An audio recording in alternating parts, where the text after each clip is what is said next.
천년 묵은 진의 이야기 시작하겠습니다. 옛날 어떤 산골에 약초 캐는 총각이 살았어요.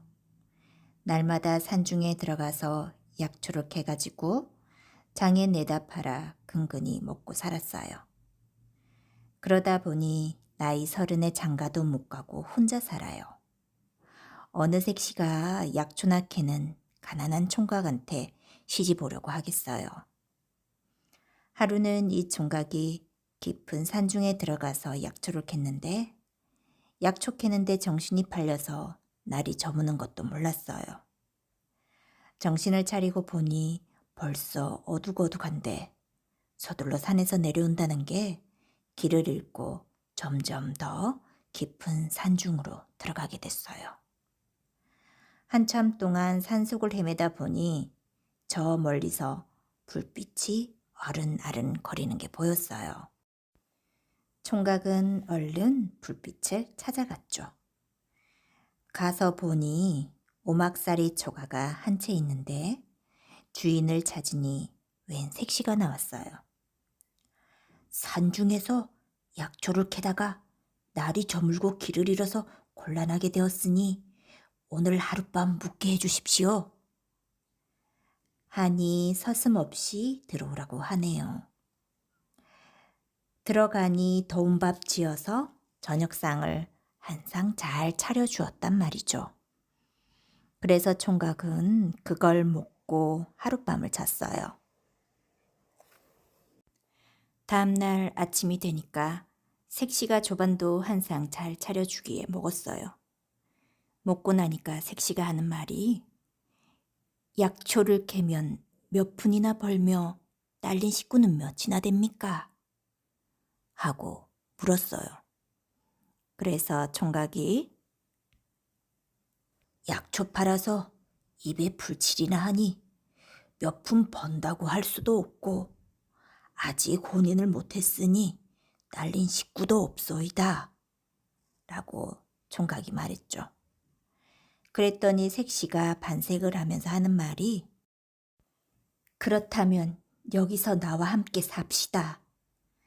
무신날에는 마당이나 쓸고 장날이 되면 비가 오나 눈이 오나 장에 가서 보고 들은 것을 나한테 이야기만 해주면 돈 10량씩 드리리다.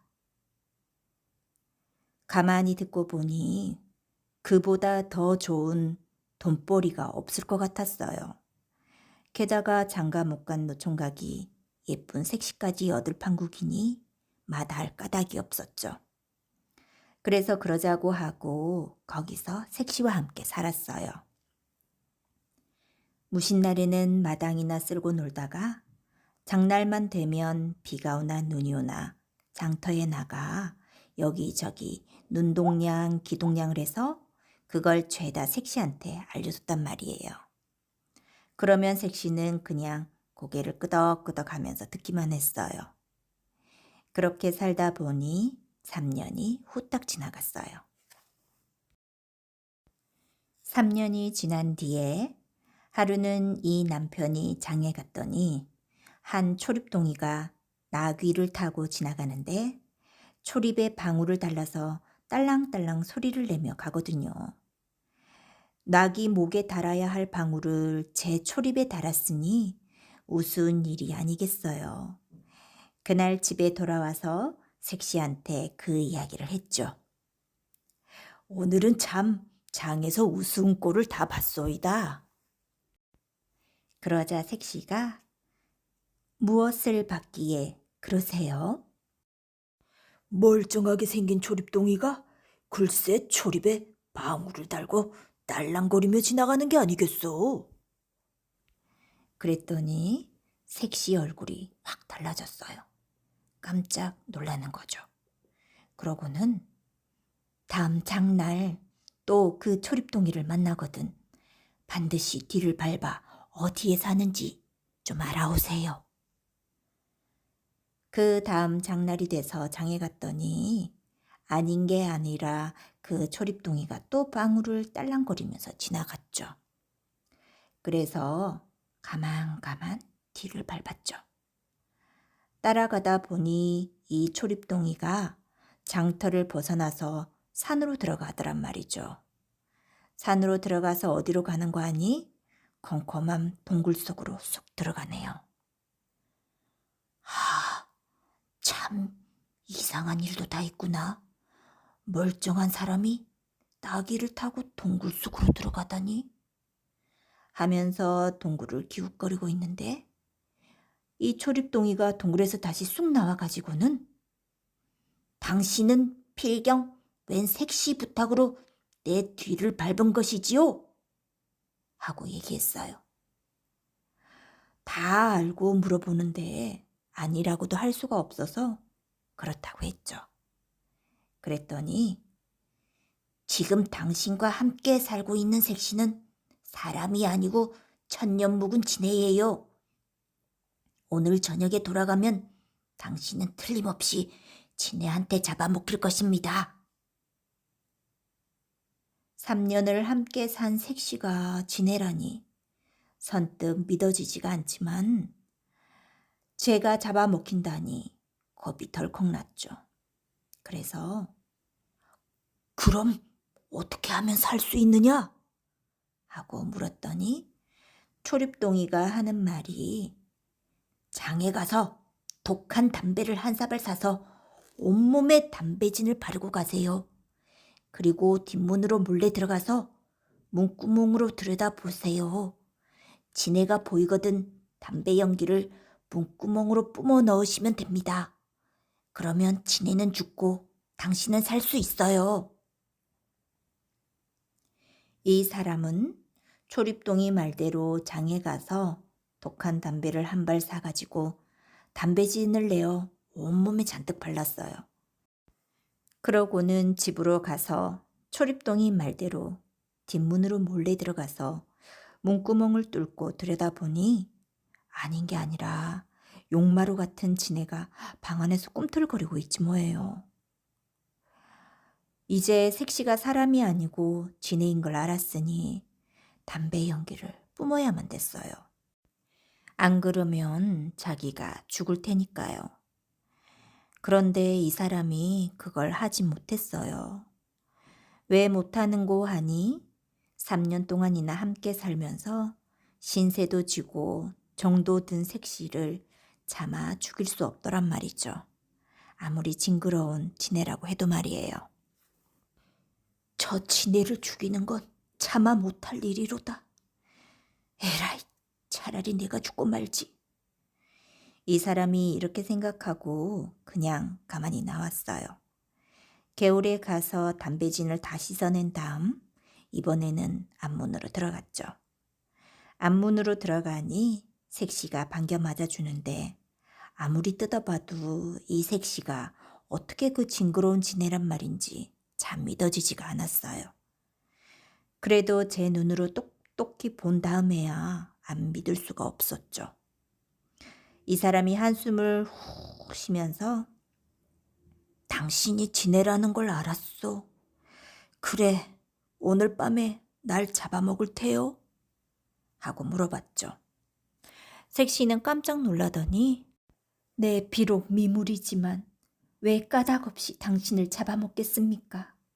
자초지종을 다 이야기할 터이니 한번 들어보십시오. 하고는 지나은 일을 쭉 이야기하기 시작했어요. 당신이 장에서 본 초립동이는 사실은 사람이 아니고 천년 묵은 지렁이랍니다. 전에 내 남편이 그놈과 싸우다가 그놈이 내 남편을 죽여서 그 원수를 갚으려고 산중에 숨어 살면서 때를 기다렸지요. 이제 그놈이 사는 곳을 알았으니 내일은 찾아가 원수를 갚으려고 합니다. 당신은 아무 상관이 없는 일이지만 나와 3년 동안 인연을 맺고 살아온 정리를 생각해서 날 좀 도와주십시오. 어떻게 도우면 되겠소? 내일 제가 그놈과 한참 싸울 적에 무서워 말고 고함을 크게 질러주기만 하면 그놈이 소리나는 쪽을 돌아볼 것입니다. 그 틈에 제가 그놈을 죽이겠습니다. 이렇게 약속을 하고 이튿날 색시는 지렁이와 싸우러 갔어요. 색시가 지렁이 굴 앞에 이르러 훌떡훌떡 제주를 크게 3번 넘으니까 용마루 같은 진해로 변했어요. 그러자 굴 속에서 커다란 지렁이가 스르르 기어나와 둘이서 싸움이 붙었어요.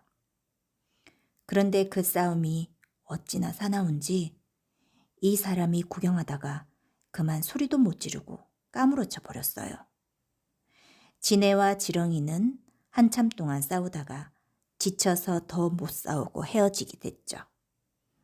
진해가 다시 색시가 되어서 이 사람을 흔들어 깨워가지고 집으로 갔어요. 그날 밤에 색시는 내일 싸울 때는 꼭 큰 소리를 질러달라고 단단히 부탁을 했어요. 이 사람은 그럼하고 다짐을 하긴 했는데 그 이튿날 싸움판에 나가보니까 어찌나 무섭던지 온몸이 뻣뻣하게 굳어서 목에서 소리가 안 나왔어요. 그래서 또 고함을 못 지르고 말았죠. 그래서 그날도 결판을 못 내고 집으로 돌아왔어요. 그날 밤에 색시는 이 싸움은 사흘 만에 결판이 나야지. 그렇지 않으면 또 3년을 기다려야 합니다. 그렇게 되면 저놈이 당신부터 잡아먹으려고 할 터이니 부디 내일은 마음을 단단히 먹고 꼭 고함을 질러주셔야 됩니다. 하고 신신당부를 했어요. 그 다음 날은 이 사람이 참 마음을 단단히 먹고 싸움터로 갔어요. 진해하고 지렁이가 맞붙어 싸우는데 그 기세가 어찌나 사나운지 둘이서 공중으로 붕붕 떠올라가 싸우기 시작했어요. 공중에서 한창 뒤엉켜 싸울 적에 이 사람이 젖먹던 힘을 다 내어 저놈 잡아라! 하고 크게 고함을 질렀어요. 지렁이는 한창 싸우다가 갑자기 벼락 같은 고함 소리가 나니 깜짝 놀라서 땅을 내려다봤죠. 그 틈을 타서 진해가 지렁이 목을 콱 물어서 죽여버렸어요. 진해는 다시 색시 모습으로 돌아와서 말했어요. 나는 이제 한을 다 풀었습니다. 본래 살던 곳으로 돌아갈 터이니 당신은 이 길로 우리가 살던 집으로 가보십시오. 가보면 괴짝이 하나 있을 것인데 거기에 들어있는 돈으로 편히 사십시오. 하고는 연기까지 사라져 버렸어요. 이 사람이 산속 살던 곳으로 돌아와 보니 울도 집도 온데간데 없고 쑥대밭이 되어 있었어요. 거기에 큰 괴짝이 하나 있고 그 속에는 색시의 말대로 돈이 가득 들어 있었어요. 그 돈으로 총각은 마지막까지 행복하게 잘 살았답니다.